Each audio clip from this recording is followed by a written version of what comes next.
So this is the second part of ICP, intrahepatic cholestasis of pregnancy. I was discussing the management that for the management of the symptoms which are management of the symptoms for the mother. तो हम उसको कैसे कैसे relieve कर सकते हैं? हम we can give the topical emollients और antihistaminic agents, sedative and non-sedative both. Sedatives का ये फायदा होता है कि उसमें particularly patient नाइट को लेके उसकी क्वालिटी ऑफ स्लीप बेहतर हो जाएगी। और उसको हमने कहा कि उर्सोडिऑक्सीकोलिक एसिड रूटीन में अब नहीं किया जाता, इसका कोई इफेक्ट नहीं है पेरीनेटल आउटकम पे। स्टिल बर्थ पे उसका कोई इफेक्ट नहीं है। प्रीटर्म बर्थ पे स्लाइट डिफरेंस देखा गया है, लेकिन उसका भी कोई एडवांटेज कोई मेजर एडवांटेज नहीं है। ना ही इसकी किसी को रजीम पता है, ना ही इसकी एग्जैक्ट रजीम क्या है और ये कब स्टार्ट होना चाहिए, इसलिए ये रिकमेंडेड नहीं है। और maternal vitamin K treatment only indicated if there is a presence, there appears to be reduced absorption of dietary fats, or evidence of abnormal prothrombin time if coagulation studies are performed.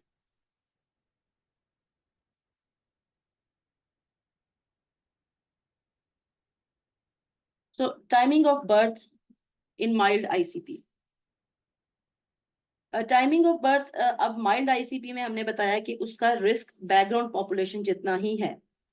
तो इसमें हम 40 week पे जिसके 19 to 39 micromole पर litre है, उसको हम क्या करेंगे, माइल्ड को हम उसे कहेंगे कि आप 40 वीक पे आप प्लान्ड बर्थ करवा लें, इसको कंसीडर करेंगे।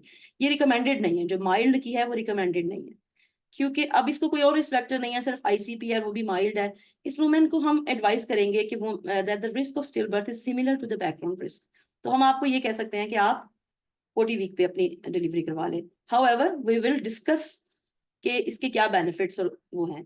क्योंकि benefit of continuing the pregnancy after 40 week may be outweighed by the risk. Therefore, it is reasonable to discuss with the woman whether they wish to continue the pregnancy or have a planned birth. ये women की choice हो गया, हम उससे discuss करेंगे कि 40 week पे आप कंसीडर कर सकती हैं। अगर आप इसको आगे कंटिन्यू भी कर सकती हैं तो बेहतर है। हम आपको इंडक्शन बना कर सकते हैं। इंडक्शन ये है कि जाहिर है उसकी खुद से पेन शुरू होगी तो वो सक्सेसफुल ज्यादा है। अगर 40 वीक पे करेंगे तो वो दोनों चीजें उसको वो पेशेंट डिस्कस करेगी कि वो पेशेंट चूज करेगी कि उसको क्या चाहिए। If the women has mild ICP, they could have weekly testing as they approach 38 week of gestation in order to inform the timing of birth. ये मैंने आपसे पीछे डिस्कस किया था कि जब बाइल एसिड्स कब कब टेस्ट करने हैं। एक तो जब उसका डायग्नोसिस करना है, फिर उसके 1 वीक पे कंफर्म करना है, फिर उसके बाद कब तक करना है ये इंडिविजुअल बेसिस पे डिसाइड होता है। जो रिकमेंडेशंस है ना, फिर उसको 38 वीक पे आप वीकली करना शुरू करें, जो कि माइल्ड है जिसकी।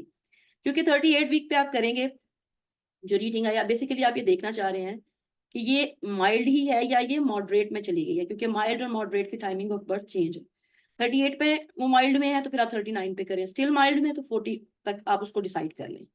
तो ये आपको 38 पे इसीलिए इसको करते हैं, ये माइल्ड में। अगर आप मॉडरेट की बात करेंगे ना, तो consider planned birth eight 38 to 39 weeks gestation in women with moderate ICP with peak bile acid 40 to 99 micromole per liter and no other risk factor. Advise them that the overall risk of stillbirth is similar to the background risk until 38 to 39 weeks of gestation. अब पिछले वाले को जो mild था उसको हम 38 पे हमने शुरू किया था, क्योंकि हमें 38 पे अगर वो मॉडरेट हो जाती तो हम उसको उसी वक्त डिलीवर करवा देते। तो हम, लेकिन वो नॉर्मल आया तो हमने उसको मतलब माइल्ड में ही रहा तो हमने उसको माइल्ड के हिसाब से एक और टाइम दे दिया 39 पे।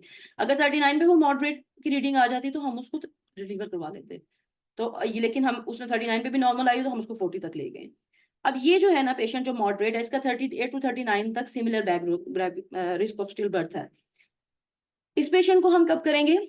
इसको हम वीकली टेस्टिंग हम तब करेंगे 35 वीक से onward should be considered as the timing of birth may be influenced if level rises to 100 micromole per liter, because इस बात से आपको पता लग गया होगा कि जो severe है ना उसकी टाइमिंग है 35 to 36 वीक पे डिलीवर करवाने की। तो बेसिकली हमने मॉडरेट पे हमें यही डर है कि वो सीवियर ना चली जाए, तो उसको जिस टाइम पे सीवियर की लिमिट है ना कि उसको डिलीवर करवाने की, हम उस वक्त से इसकी मॉनिटरिंग शुरू कर देंगे। हम 35 पे वीकली टेस्टिंग करेंगे, अगर 35 पे नॉर्मल है तो 36 से नॉर्मल है 37, 38 और 38 to 39 के दरमियान हम इसको डिलीवर करवा देंगे। ये है मॉडरेट। सीवियर आईसीपी में क्या है कि इसमें आप प्लान्ड बर्थ करते हैं 35 to 36 वीक में। इनमें रिस्क ऑफ स्टिल बर्थ ज्यादा है as compare to that risk of still birth is higher than the background risk. So it consider planned birth at 35 to 36 week. इसकी मॉनिटरिंग कब weekly करवानी है? इसकी हम नहीं करवाएंगे वीकली, इसलिए कि जो पेशेंट आपकी ऑलरेडी आपको पता है सीवियर है, इससे ऊपर वो कहाँ जाएगी, वो कहीं भी नहीं जाएगी ना। तो आप उसको डिसीजन आप 35 36 पे बाइल एसिड जब ऑलरेडी सीवियर है, अगर वो कम भी आ जाता है तो हमें फर्क नहीं पड़ता, हम उसको सीवियर की बेस पे ही डील करेंगे। अब 35 और 36 में क्या बेहतर है, ये डिपेंड करता है पेशेंट के और कोई सिम्टम्स तो नहीं है, और कोमोर्बिडिटी कोई और कंडीशंस तो नहीं है, जैसे फॉर एग्जांपल अगर डायबिटीज है, मल्टीफिटल प्रेगनेंसी है, वो भी इफेक्ट कर सकती है इसके डिसीजन पे। तो आप इसको फिर उस वक्त अगर सब कुछ नॉर्मल है तो 36 is a good thing. If the woman has severe ICP with peak bile acid 100 micromole per liter or more, further routine testing of bile acid might not impact on decision making, therefore may not be required routinely. अगर ICP के साथ comorbidities मौजूद हैं तो फिर timing of birth क्या है? Advise women that the presence of comorbidities such as GDM, preeclampsia, and multifetal pregnancy appear to increase the risk of stillbirth and may influence decision making around timing of planned birth. Mode of birth क्या होगा? जो ICP है itself does not impact their choice around mode of birth. ये timing of birth को influence करती है, mode of birth को नहीं करती. These decisions should be based on usual obstetric practice for that woman. For example, if that woman is having previous 2 cesarean section or previous 3 cesarean section, obviously you will not induce that patient. तो इसलिए इसको आप जो है ना उसकी patient की जो अपनी हिस्ट्री है उस पर करेंगे, इसको अदरवाइज को इंड्यूस भी किया जा सकता है. ये मोड ऑफ बर्थ को चेंज नहीं करती. Does not have increased rate of instrumental or operative delivery. During labor, अब हम इसकी क्या एक्स्ट्रा केयर होगी?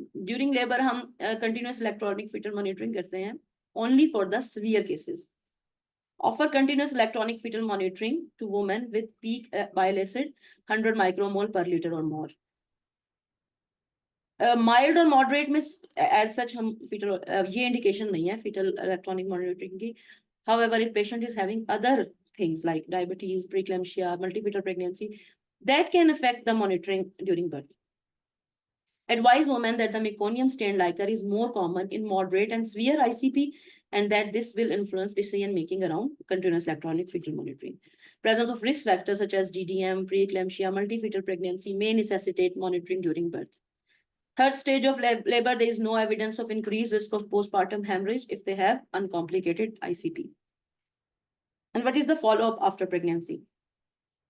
Previously हम कहते थे कि 10 days के बाद करते हैं, अब हम कहते हैं 4 week के बाद. For women who have uncomplicated ICP, follow-up should be arranged at least 4 weeks after birth to confirm resolution of ICP. Advise them that they should anticipate itching and raised maternal bile acid concentration to resolve after birth.